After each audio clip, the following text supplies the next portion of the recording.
En principio, para agradecer a los comentaristas invitados, amigos míos, que ahí es el riesgo porque pueden no decir algo en contra mía, no pueden utilizarlo, por favor, tienen toda la amplitud y tolerancia del mundo para actuar en mi contra, por favor. No se limiten, por favor. Y por otro lado, también agradecerle a la licenciada Tere Baena, que nos va a hacer favor de establecer el orden de la presentación de los comentaristas, así como las características curriculares de cada uno de ellos.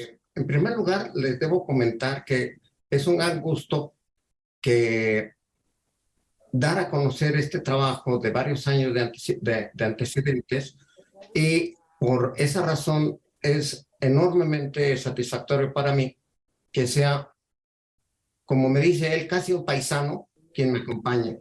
Y recientemente mi querida Claudia se acaba de incorporar a Yucatán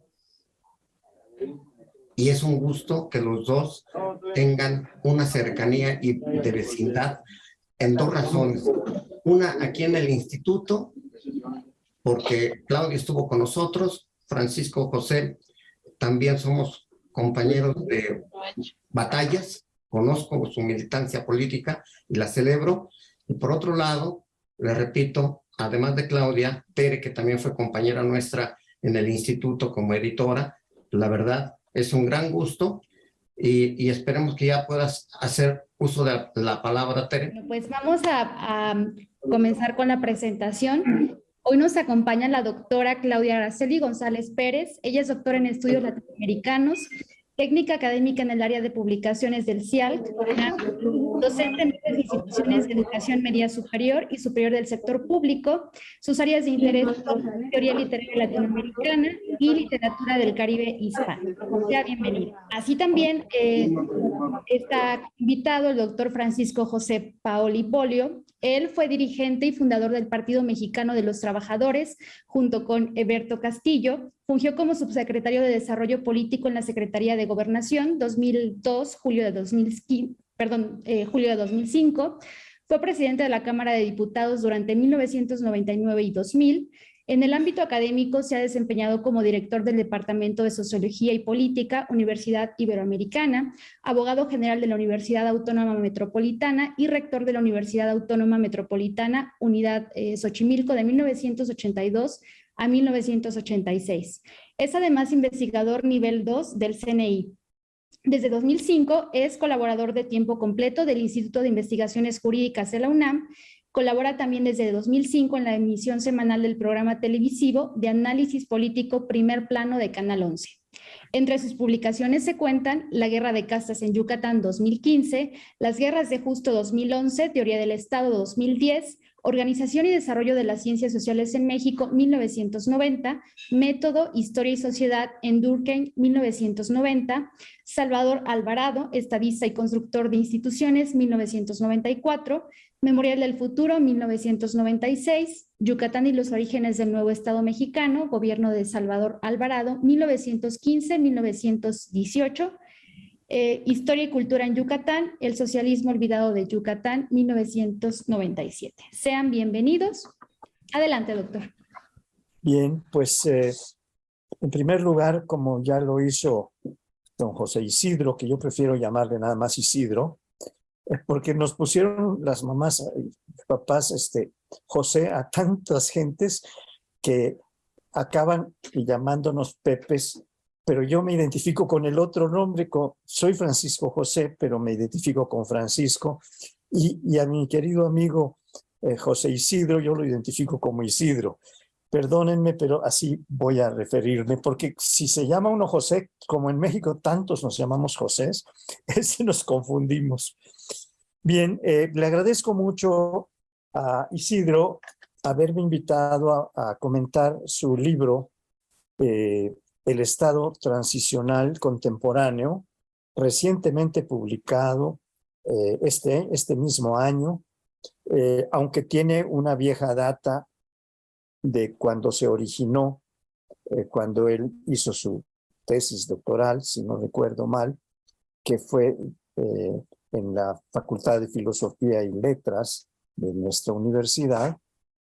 cuando empezó a pensar en este libro o trabajó originalmente lo que es hoy el contenido de este libro, aunque por la lectura que he hecho de él me doy cuenta de que en años posteriores a esta veintena de años que él menciona, cuando empezó a pensar en este libro, con la caída del muro de Berlín, si no recuerdo mal, le ha agregado cosas y consideraciones y conclusiones que son tomadas muy posteriormente.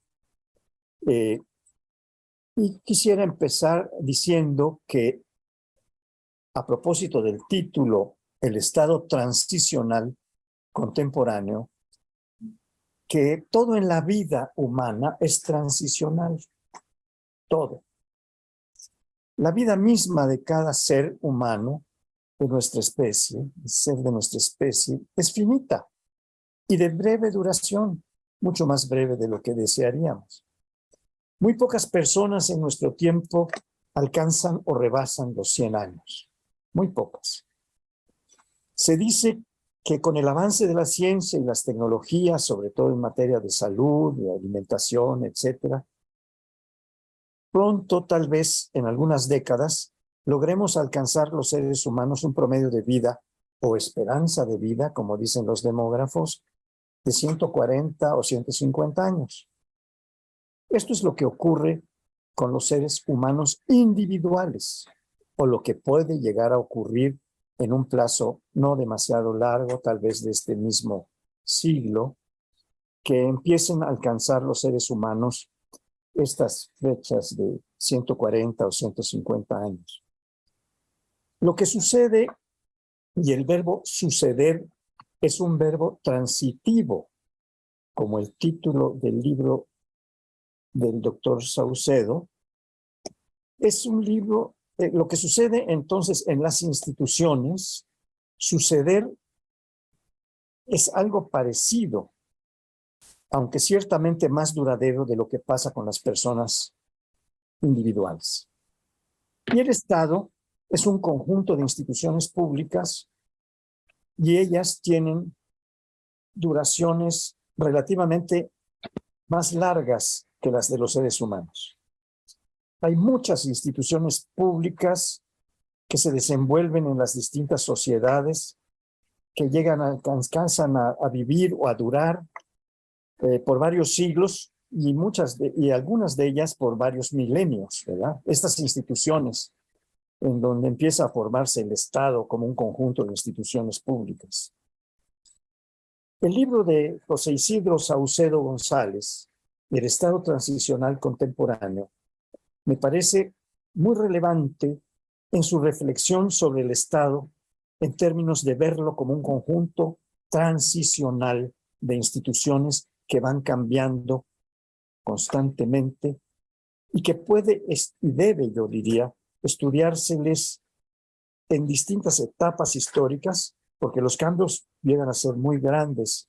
La ampliación de las funciones de los órganos del Estado se va teniendo cada vez mayor y estudiar al Estado en etapas distintas históricas y en regiones del globo distintas de la nuestra, que es la región de América, del continente americano, también son muy distintas y todo el contexto cultural y civilizatorio va definiendo de alguna manera, de manera propia, que es distinta de las demás en alguna medida, las formas de Estado, las formas de gobierno que se van adoptando. No quiero confundir formas de Estado con formas de gobierno, pero estoy diciendo que en ambos casos ellas quedan contextualizadas por distintas civilizaciones, culturas, y también van siendo contextualizadas de manera cambiante en diversas etapas históricas. Este libro me parece relevante entonces como una reflexión sobre el Estado en términos de verlo como un conjunto transicional de instituciones que van cambiando constantemente y que puede estudiárseles en distintas etapas históricas en las que se alojan culturas y civilizaciones diversas. El periodo que José Isidro recorre mirando eso que hemos llamado Estado se inicia en este libro con la caída del muro de Berlín. Empieza con una nueva época, según él mismo marca en su libro, o lo que él es, o lo que para él es una nueva época. Yo no sé, y aquí hago uso de esta libertad que nos ha dado Isidro, de ser críticos. Yo no sé qué tan nueva sea esta época, pero sí puedo saber que, como lo dice Isidro, es una época que es mucho más imprevista e incierta. Yo creo que todas lo son en alguna medida, porque el cambio que traen aparejado las formas de Estado y de gobierno también trae una incertidumbre, una imposibilidad de previsión de lo que sigue o de cómo va a actuar ese conjunto de instituciones en un momento dado, sobre todo ante las crisis.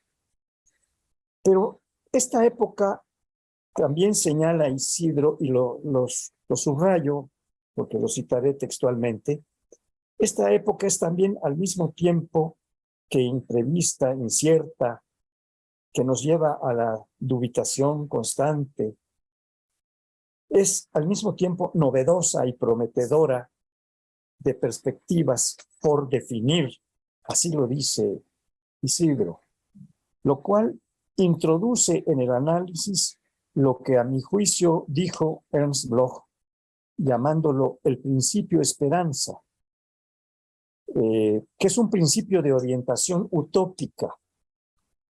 Aprovecho para decir que yo estoy metido hace algunos años en el estudio de las utopías, para analizar el derecho y las instituciones públicas, el Estado.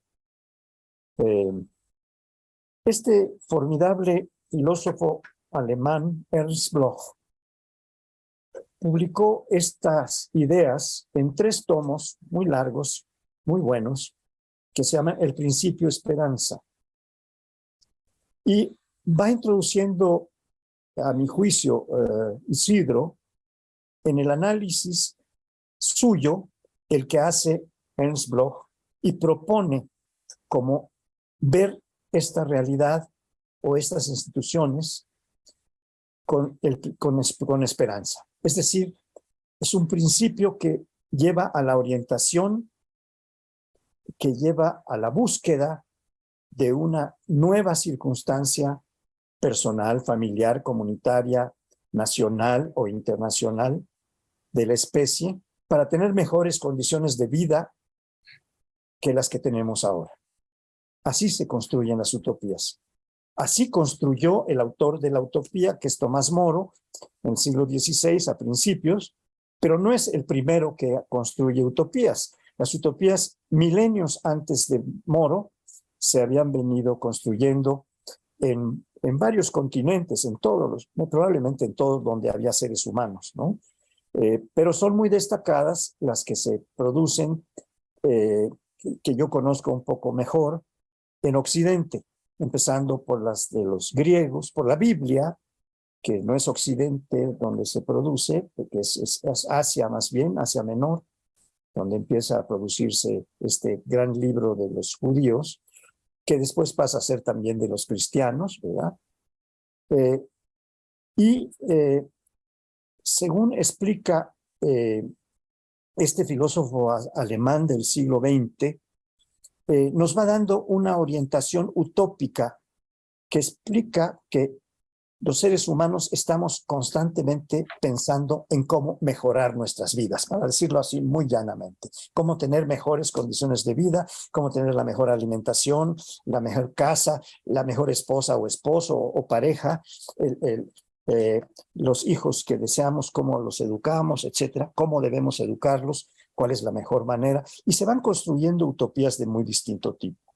Y yo estoy trabajando desde hace unos 4 o 5 años, la utopía del Estado que me permito llamar constitucional, y aprovecho para agradecer a Isidro que me acompañara en la presentación de este último libro que se llama así, La Utopía del Estado Constitucional, hecha en junio de este año, o sea, un par de meses atrás, en el Instituto de Investigaciones Jurídicas, momento en el cual me estampó, como decimos coloquialmente, su libro y me pidió que lo comentara. Bien, el principio utópico no es solamente orientador, sino que está en todos los seres humanos que tienen en su ser transicional un impulso que los lleva a buscar mejores condiciones de vida de las que tiene cuando nace o cuando empieza a desenvolverse. Esto sería lo primero que yo quería decir, que es un tanto teórico. Y no puedo dejarlo de enfocar desde la perspectiva teórica en la que me encuentro, que es la perspectiva de la construcción de utopías y de las constituciones que tienen incluidas muchas utopías en sus disposiciones, ¿verdad? En sus artículos. Tendría muchos comentarios sobre el libro de Isidro que no puedo exponer en un tiempo que prudentemente se recomienda para hacer opiniones o comentarios sobre libros que nos invitan a hacer.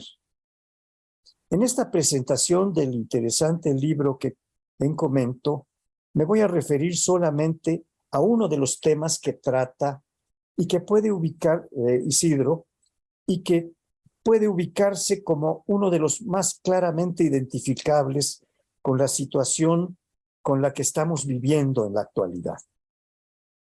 Me voy a brincar muchísimo, pero me voy a ubicar hacia el final del libro, que está ya preanunciado desde su introducción.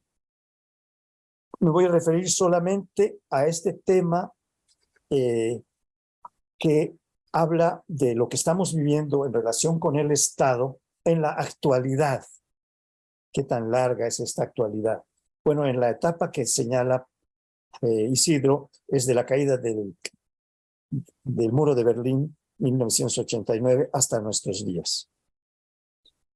Me voy a referir entonces a lo que Isidro plantea, que el Estado se encuentra en un proceso tendencial, dice él, y se constituye en un Estado universalizante, o pretende empezar a constituirse como un Estado universalizante. Este es el término que él usa. Agrega que en el ámbito político internacional, y lo cito entre comillas, se ha estado proponiendo una entidad de poder con amplitud suficiente para que resuelva problemas de alcance universal.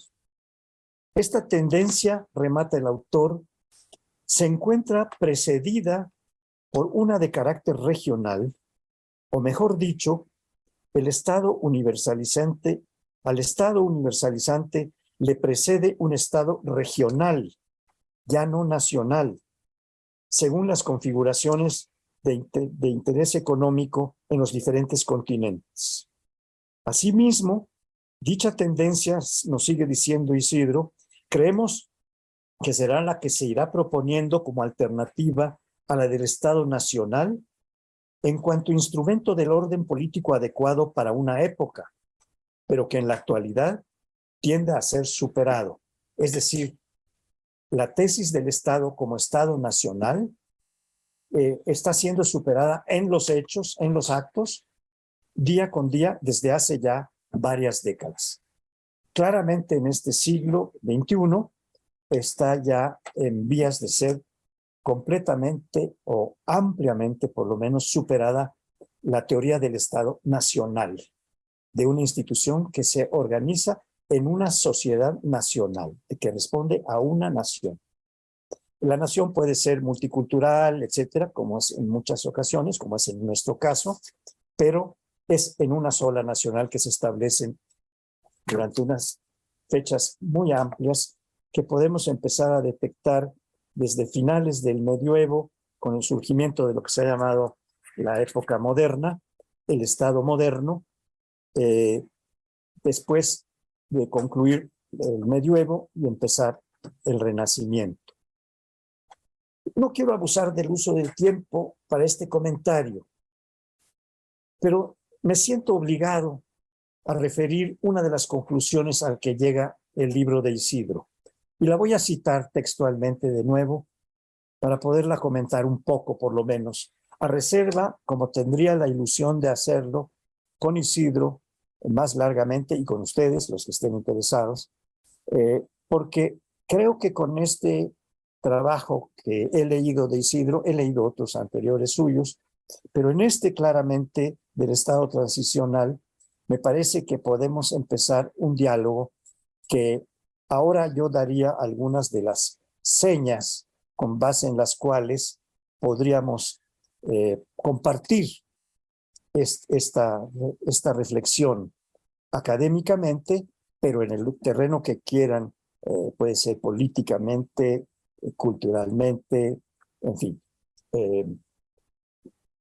¿Y qué es a lo que llega Isidro en una de sus conclusiones, que a mi juicio es de las más importantes, pero sobre todo que es de las más actualizadas del tiempo que estamos viviendo?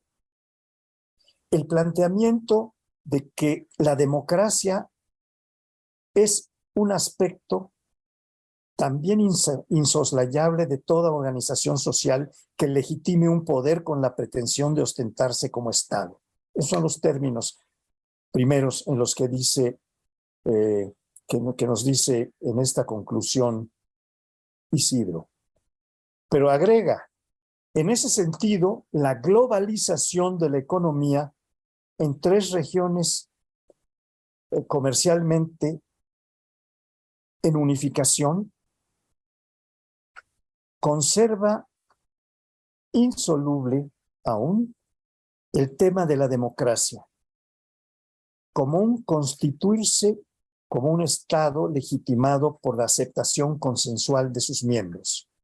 Este es el elemento democrático que introduce, que ya es imprescindible e insoslayable en todas las naciones, culturas, civilizaciones del planeta a estas alturas. La representación, termina diciendo en esta conclusión Isidro, la representación de los gobiernos será un problema que apenas empieza a emerger en términos de discusión en ámbitos académicos, partidarios, camarales o parlamentarios.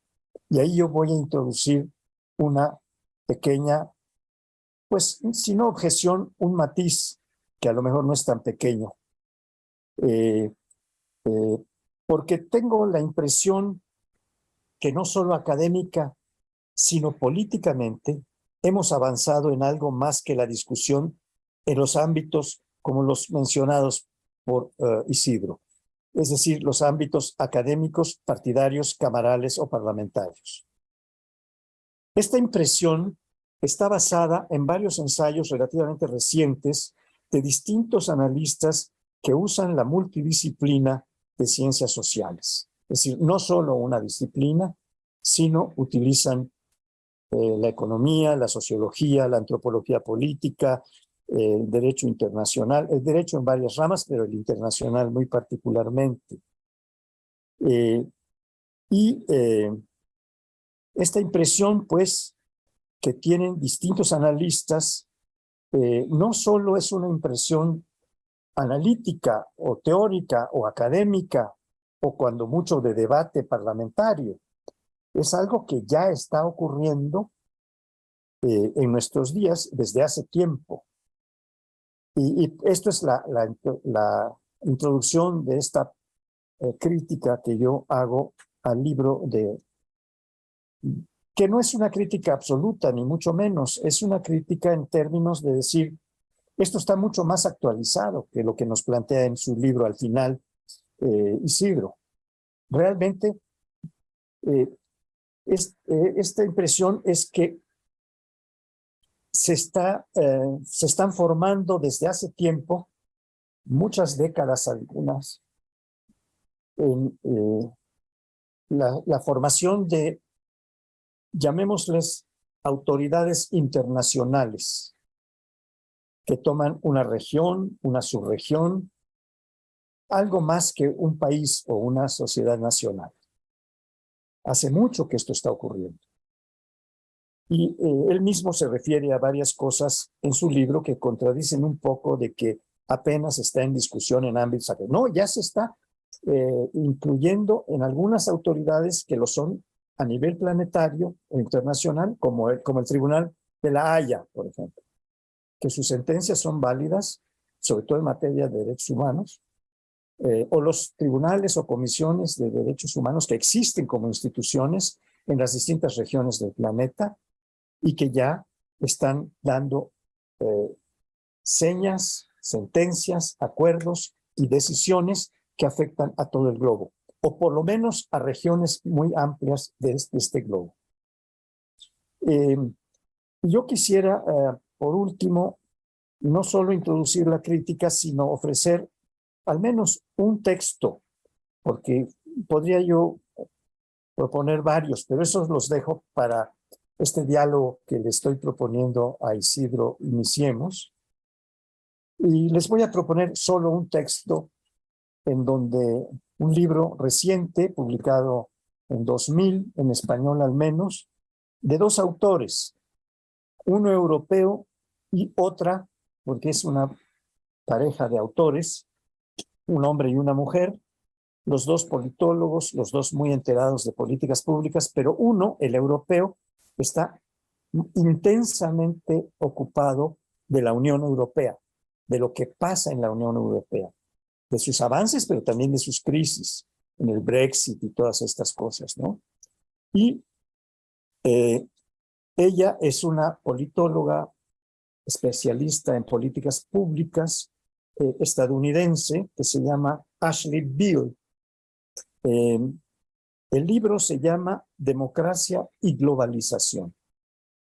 Hay una muy buena edición en español, traducida al español, que es de fines del año pasado, del 2021.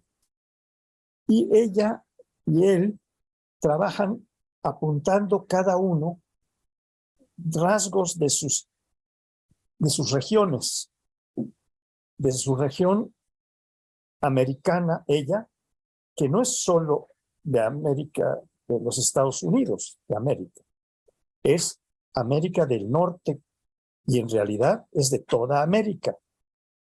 Porque México está a caballo entre dos subregiones.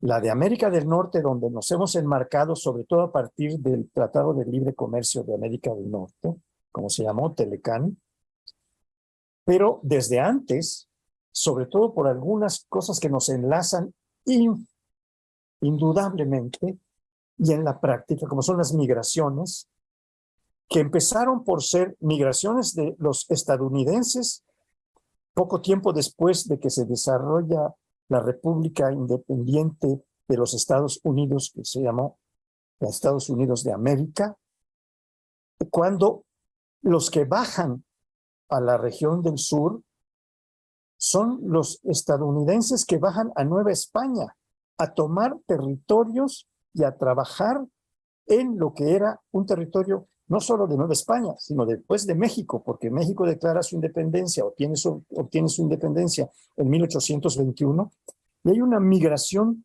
estadounidense que viene de todos los Estados Unidos, sobre todo de las partes más sureñas de lo que era entonces su territorio, y van metiéndose a los territorios de Nueva España, entre ellos muy destacadamente a Texas, ¿no? Y México, ya como México independiente, el gobierno de México, primero el del estado de Coahuila, les da concesiones a los estadounidenses y nos va uniendo a América y nos va convirtiendo a la vez a nosotros en América del Norte y nos va en alguna forma ligando y en otra desligando de América del Centro y de América del Sur, hasta que empieza la vuelta contraria, que es la migración que viene de México primero, masivamente, que llega a tener durante 10 años una migración de 500,000 personas al año que se van a trabajar a los Estados Unidos, que al principio son de hombres, de seres masculinos, pero que actualmente ya casi es mitad y mitad de la migración que va de América Latina, empezando por México, que lo tenemos ahí enfrente con esta enorme frontera de 3,000 kilómetros, ¿verdad? y que se van integrando a los Estados Unidos, a los estadounidenses. Como después la que se ha incrementado muy notablemente en la última década, que es la centroamericana. En términos generales, estamos en territorio de lo que los antropólogos muy atinadamente han llamado Mesoamérica, la que está generando la mayor cantidad de migrantes para llegar a hacer trabajos, para educar a sus hijos, para etcétera, en los Estados Unidos. Y ahora también se ha incrementado una migración que no viene solo de Mesoamérica, sino del Caribe, con países que están generando una expulsión del Caribe, Cuba, Puerto Rico, desde hace mucho tiempo a los Estados Unidos. La mitad de los puertorriqueños que existen están en Nueva York y en Estados Unidos. Y ahora tenemos una cantidad de mexicanos que llega a ser de cientos de miles de poblanos, por ejemplo, que están en Nueva York, igual que los puertorriqueños. Pero en fin, estamos en un proceso de integración y de intercambio que nos hace cada día más parecidos y ubicados en América del Norte, y al mismo tiempo estamos teniendo el reclamo de América Latina que nos dice, pero si ustedes son parte nuestra, hablen nuestro mismo idioma, tenemos en muchas medidas religiones cristianas, la católica la más grande, pero hay otras religiones como las que ustedes tienen dominantemente en Estados Unidos, como la protestante luterana o de otras denominaciones protestantes. Somos cristianos todos en esta gran zona que es América, que es el continente americano. Hay muchos puntos que nos unen con América Latina, con América Hispana, con América Iberoamericana para integrar a Brasil, de la cual no tenemos una gran migración, pero sí tenemos una migración que cada día es más importante de algunos países del Cono Sur, sobre todo los que han tenido, bueno, todo el Cono Sur ha tenido problemas de dictaduras, de las cuales salen volando los que pueden, por la vía que sea, por avión o por donde puedan, migrantes que son exiliados políticos, que llegan a México o que se van a Estados Unidos directamente. Como tenemos en nuestro Instituto de Investigaciones a Jorge Wittker, chileno, que cuando la dictadura de Pinochet se produce en Chile, él está fuera de su país y se alcanza a venir a México, y aquí lo tenemos como uno de los muchos migrantes que por razones de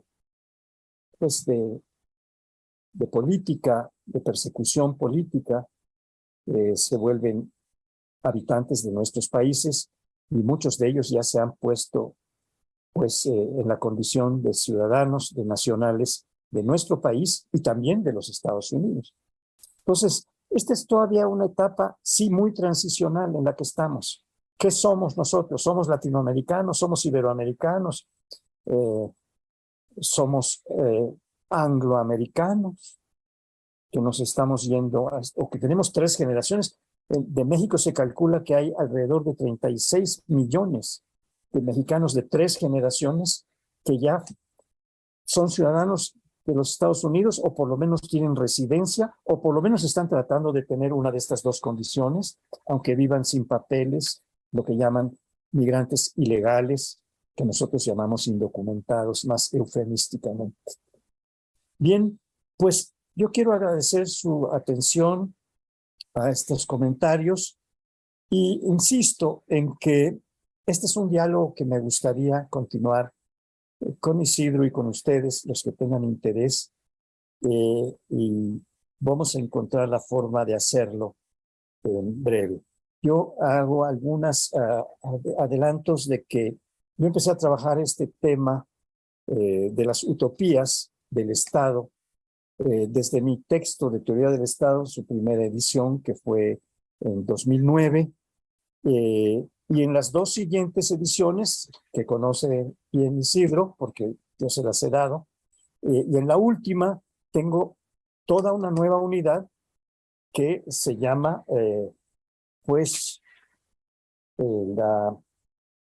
el Estado en transformación, en donde llego a plantear desde la primera edición como una hipótesis la formación de un Estado mundial, que es algo de lo que estoy coincidiendo con Isidro cuando él le llama a esto la condición de Estado universalizante, dice, aquí tengo sus términos.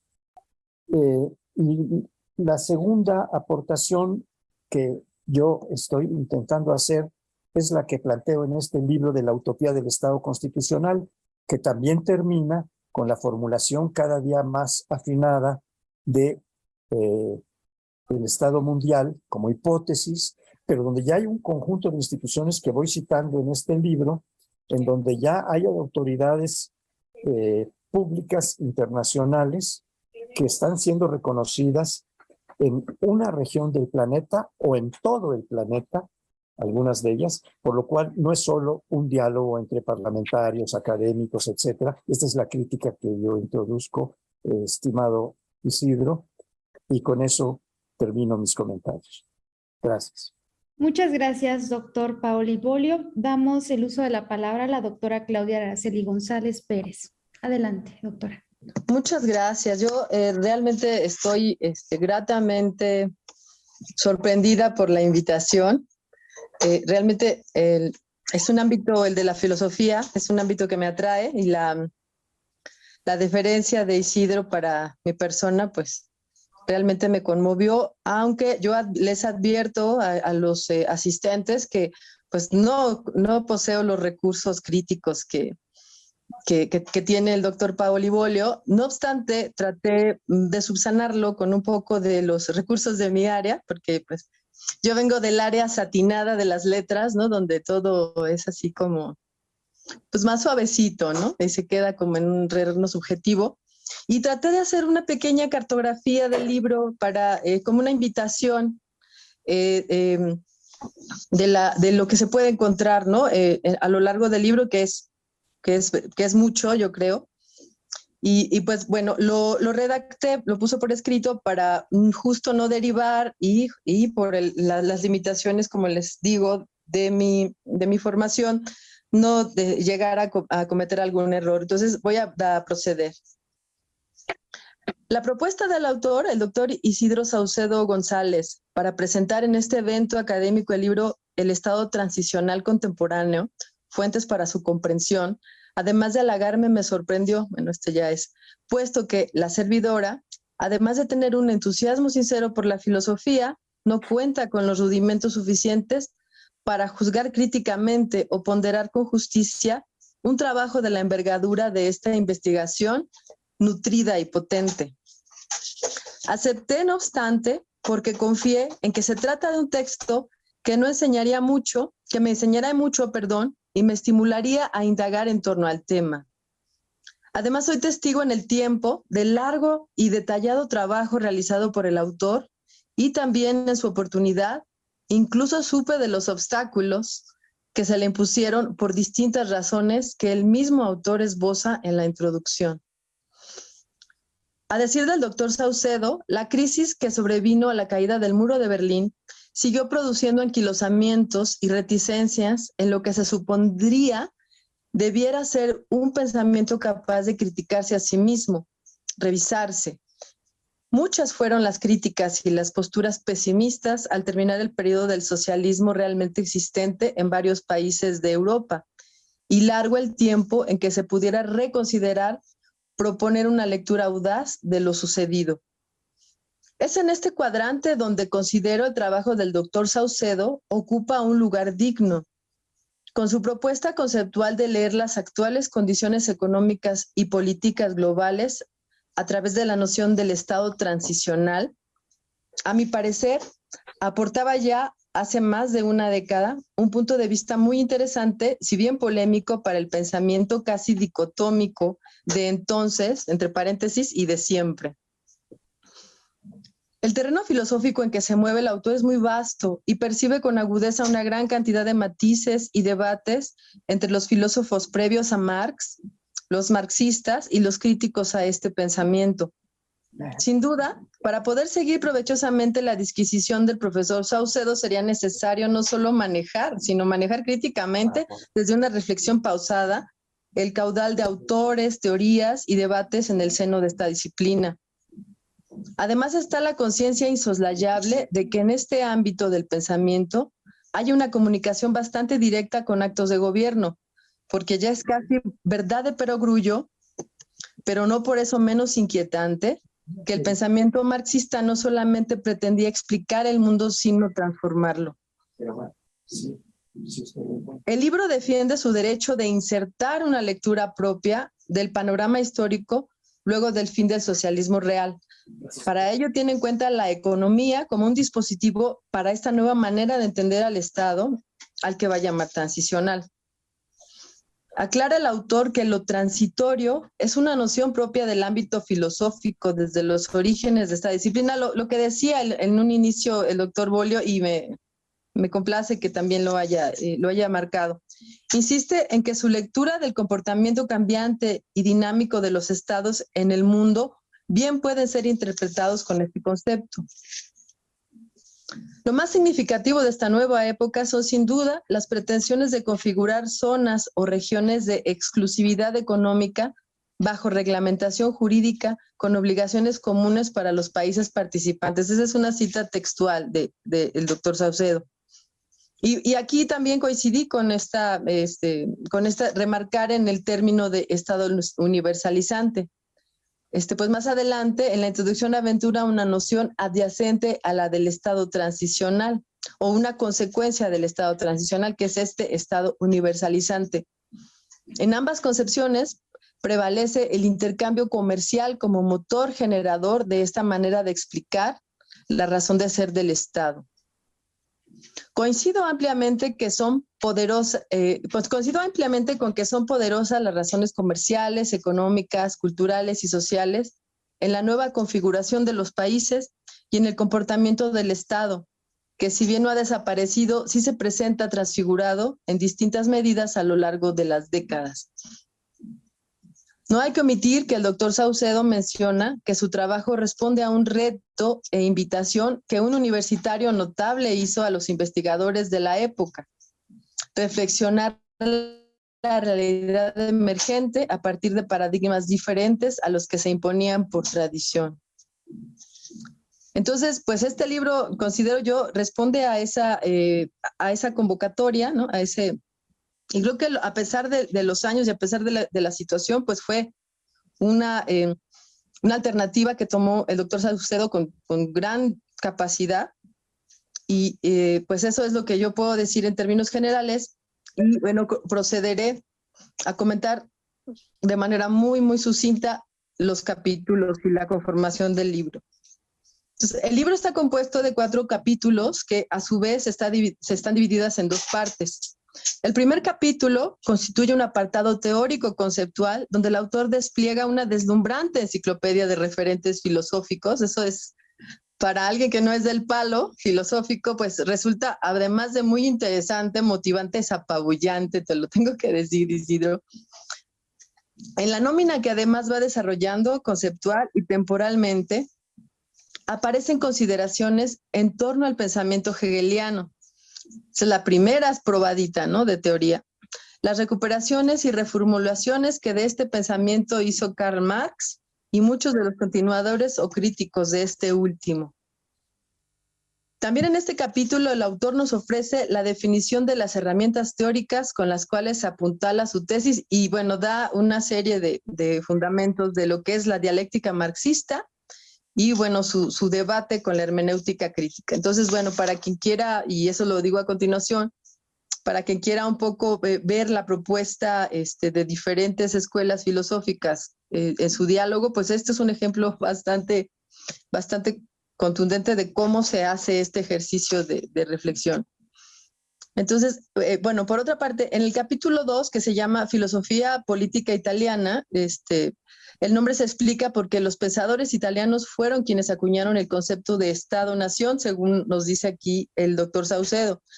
Y esto fue a raíz de su experiencia política. En el proceso de consolidarse como Estado, reflexionaron a profundidad sobre el ejercicio del poder político. Con el rigor académico que impregna todo el volumen, el doctor Saucedo procederá en este capítulo a definir al Estado como el resultado del acuerdo civil y político, no siempre obtenido por medios pacíficos, cifrado en un código denominado Constitución, mediante el cual se identifica a una nación. Y esto es algo muy interesante que tiene el libro, que cada uno de los conceptos están rigurosamente explicados, incluso a veces confrontados con diferentes escuelas, lo que sí, insisto, lo hace pues un recurso académico como que podría ser un ejemplo para quienes quieran trabajar en este aspecto, ¿no?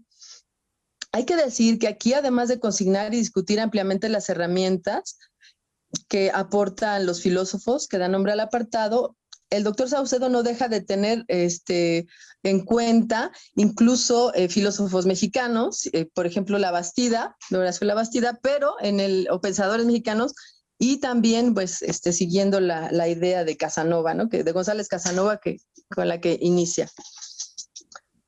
El capítulo 3 ahonda en lo que el doctor Saucedo llama supuestos epistemológicos de comprensión de la realidad, en torno al Estado, la soberanía, la democracia y otros muy importantes constructos en el ejercicio filosófico de esta época.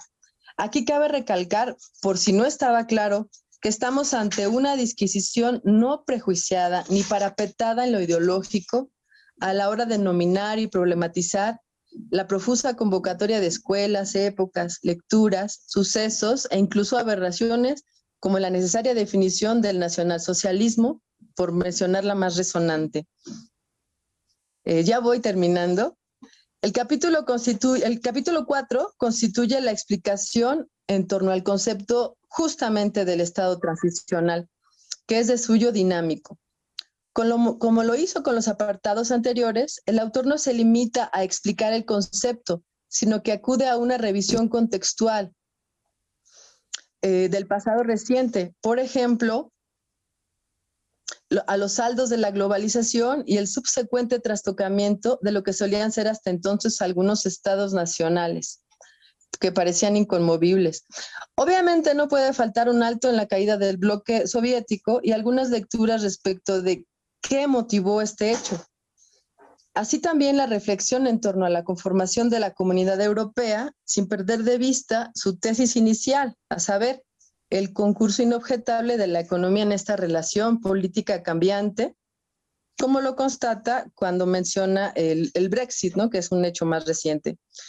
Llegados a este punto, de lo que trato que sea breve, esta breve reseña descriptiva, jamás crítica, insisto, vemos con mucha claridad la pertinencia que en el momento de iniciarse ese trabajo tenía para la realidad política y económica de nuestro país y nuestro continente el concepto central, pero también la pertinencia del mismo en la actualidad inmediata. No sé, creo que ahora, como decía el doctor Bolio, es más perceptible incluso para nosotros los legos, más perceptible estos cambios de las funciones del Estado, ¿no? Y estas incursiones de fuerzas sociales o esas aparentes debates, ¿no?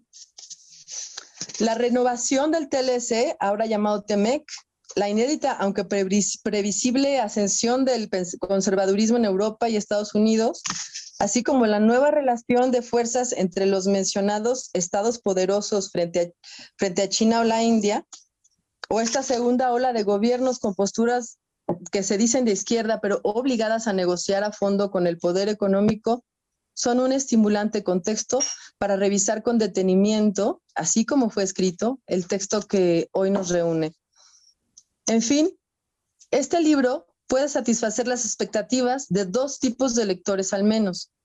Aquellos especializados que busquen profundizar en el debate acerca del Estado en términos muy afilados, como lo estaba haciendo el doctor Bolio, pero también puede ser estimulante para nuevos lectores recién arribados a la temática, pues constituye un ejemplo de cómo se ejerce el pensamiento crítico en torno a un concepto, haciendo un repaso ágil de mucha de la producción de pensamiento a lo largo de los siglos, principalmente del XX, pero también con atisbos o reminiscencias de la antigüedad clásica cuando es necesario. Pues bueno, esto sería lo que yo puedo comentar al respecto para recomendar la lectura de este trabajo y bueno, felicitar cálidamente a Isidro, a mi compañero y colega y maestro, hace muchos años ahí en el Instituto de Jurídicas, en publicaciones. Muchas gracias, Isidro, felicidades. Ahora es turno de nuestro autor del libro. Adelante, doctor Isidro. Gracias, doctora Claudia Araceli. Al contrario, muchas gracias. Que no parezca obviedad, es sinceridad. A los dos, a Francisco y a Claudia, muchísimas gracias. Y sí, acepto la invitación del reto y la convocatoria para continuar el diálogo, Francisco, en otro proyecto que tengo armable a partir de la siguiente semana, porque vamos a proponer hacer una serie de convocatorias para discutir la propuesta de una nueva constitución para México. Y estamos haciendo una serie de invitaciones para girar a los diferentes teóricos constitucionalistas de Sudamérica, España y Cuba incluso, para que nos aporten sus ideas. Y seguramente, previo a eso, vamos a hacer una serie de campañas también de carácter reflexivo a nivel nacional para que las entidades federativas nos aporten sus propuestas en torno a cómo pensar una constitución que no sea solamente para rememorarse en el próximo año 2024, a 200 años de la Constitución de Apatzingán. Entonces, sí, vamos a continuar el diálogo en torno al Estado que queremos para esta región del norte de América. Y bienvenida a la crítica, eso de esto es de lo que se trata, justamente, de aportar la lectura, aportar el texto y que las diferentes interpretaciones nos den pauta inclusive para asumir otras posturas o acercarnos a las de los compañeros o colegas que están pensando realidades en sus lugares como Europa y América o Sudamérica. Justamente también está en el escritorio, ya no podemos ir en el tintero, sino que está en la laptop o está en la USB, otro material que próximamente estaré manejando para ofrecer las disonancias de la integración latinoamericana. Esas disonancias que no nos permiten acercarnos más y cuáles son los factores que impiden hacer regiones que sean de carácter potestativo, que no solamente sean de concertación, sino que ya sean de asumir ya decisiones de autoridad regional. Adelante, de verdad les agradezco muchísimo. Y sí, efectivamente, mi querida Claudia, este libro invita a que sea consultable y pues como siempre tenemos sí parezco vendedor, quedan un poquito cercanos a los 50 ejemplares para que, según me informan, estén ahorita en estos días. Impresos, ¿no? Impresos, porque los virtuales son todos los que quieran, ¿no? Ah, sí, claro. Quedan 50 ejemplares impresos para poder tacharlos y demás. Pero están ahorita rebajados. Como dicen, aprovechemos la oferta. Ah, no es cierto. Sí, me acaban de informar que estarán en rebaja por la presentación del libro. Espero justamente llevar la misma presentación, a ver, en el norte, en la estación noroeste del instituto, para presentarlo allá justamente por esta regionalidad que se ofrece a manera de reflexión de los migrantes justamente. Y otro elemento o factor que está percibido y actuando de manera potente y cruel, que es el narcotráfico. Entonces, migrantes y narcotráfico son factores que obligan a actuar de manera conjunta entre los diferentes responsables de que no protejan la vida humana, y con ello uno de los puntos de todo Estado o de los que se ostentan para proteger o que hacen uso de la violencia legítima para proteger la vida, no lo están haciendo. Entonces, voy a insistir en que la nueva Constitución contenga no solamente el derecho humano, sino además de su garantía, la posibilidad de hacer extensiva la protección a través de otras instancias en las que tengan los civiles la posibilidad de ejercer el derecho a la subsistencia, el derecho a la sobrevivencia, porque lo que era el Estado moderno con su capacidad legal para el uso de la violencia se superó, ya no es posible confiar en ese lema. Hay que darle oportunidad a que los mismos que le dieron potestad al Estado para hacer uso legítimo de la violencia, recuperen ese poder para decidir sobre su defensa misma. Entonces, ese es otro elemento que va a estar situado en las próximas disquisiciones para poder hablar de un Estado regional y universalizante. Yo les agradezco infinitamente a Francisco José Paoli Bolio y a Claudia Araceli González Pérez haber sentado no solamente a leerlo, sino a expresar sus comentarios, no sin antes, obviamente, agradecer al Instituto de Investigaciones Jurídicas con su director Pedro Salazar Ugarte, al que generosamente promovió la edición rápida del libro, que fue el licenciado Raúl Márquez. La jefa del Departamento de Publicaciones distribuyó los originales, la maestra Wendy Vanessa Rocha, distribuyó los originales en 2 compañeros para que el trabajo se publicara prontamente. A Christopher Martínez Santana y a Roberto Zabaleta Cornejo, mis agradecimientos, lo mismo que a Antonio Bautista por la formación en computadora y el diseñador de la portada, Carlos Martín Aguilera Ortiz. Muchísimas gracias, todos un equipo de profesionales de verdad, se los agradezco. Tere Baena por la moderación que tan buenamente aceptaste, y al equipo de FIARDE que nos ha permitido no solamente ofrecer las diferentes opiniones de los que nos han antecedido en las mesas de la mañana, sino los días previos y las que vienen. Muchísimas gracias. Pues bien, agradecemos en esta presentación maravillosa de este libro del Estado Transicional Contemporáneo, Fuentes para su comprensión, por el gran autor, el doctor José Isidro. Muchísimas gracias. Cabe resaltar que, como bien se comentó al inicio, el doctor Saucedo es uno de los pilares fundamentales de que hayamos llegado a este 5º Congreso FIARDE. Es uno de los intelectuales que ha podido construir este gran proyecto en donde la multidisciplinariedad es el eje fundamental. Entonces, les agradecemos mucho su participación,